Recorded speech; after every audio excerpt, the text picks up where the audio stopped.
Il n'y a personne dans ce pays, d'abord le Sénégal, dans tout le continent africain ensuite, mais dans le monde entier, qui imagine une élection présidentielle en 2024 sans le candidat Ousmane Sonko. Et cette réponse est plus éloquente que toute autre. Monsieur Sonko, on le sait tous, le président Macky Sall n'a pas encore dit s'il allait briguer ou pas un troisième mandat. Et pourtant, on sent de la méfiance, même de l'anxiété au sein de l'opposition. Que craignez-vous exactement? Le débat n'est pas qu'est-ce que Macky Sall va dire. Macky Sall n'est qu'un citoyen parmi 17 millions de Sénégalais.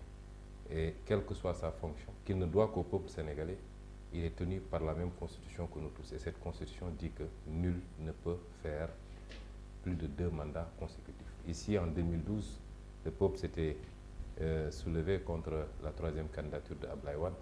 Ça nous a coûté 12 vies humaines de jeunes Sénégalais et énormément de dégâts matériels. Et cela n'est plus admissible dans nos pays. Ces 2 mandats, à l'issue de ces 2 mandats, vous passez la main.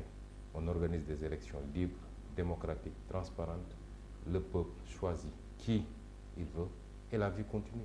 On vous a beaucoup entendu parler récemment de la France et de la relation entre le Sénégal et la France. Nous ne sommes le précaré de personne. Nous sommes ouverts à travailler avec tout le monde. Nous ne sommes contre personne ni pour personne. Nous sommes pour nous-mêmes d'abord. Ce que je veux dire à la France, s'ils pensent que c'est une histoire de Ousmane Sonko ou de X ou Y, non. C'est une histoire de la jeunesse africaine, des élites intellectuelles africaines.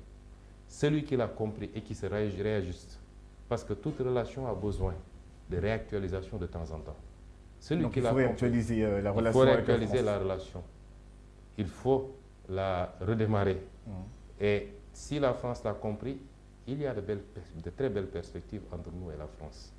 Mais si la France ne l'a pas compris, malheureusement, pensant que le ton et le comportement paternaliste qu'il y avait en temps pour continuer, ça risque de très mal se passer. Comme on le voit au Mali, comme on le voit au Mali, en Afrique centrale, en Centrafrique du moins, au Burkina Faso, ce qui n'est pas souhaitable.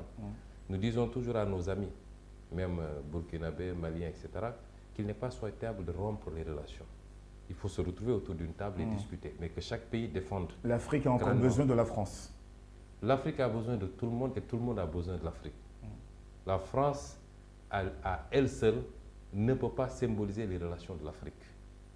Ce serait très réducteur. Alors justement, M. Sonko, on parle beaucoup de la France. Il y a aussi la Russie avec sa puissance militaire, il y a la Chine avec sa puissance économique, et il y a les États-Unis. Comment voyez-vous, comment l'Afrique pourrait tirer des bénéfices de cette lutte des puissances internationales sur le continent? Cette lutte de positionnement. Nous sommes libres de nous choisir nos partenaires selon nos intérêts. Et sous cet angle-là, évidemment, si on considère qu'on peut bien négocier avec les États-Unis, avec la Grande-Bretagne, avec l'Union européenne, avec la Chine ou avec la Russie, pourquoi pas?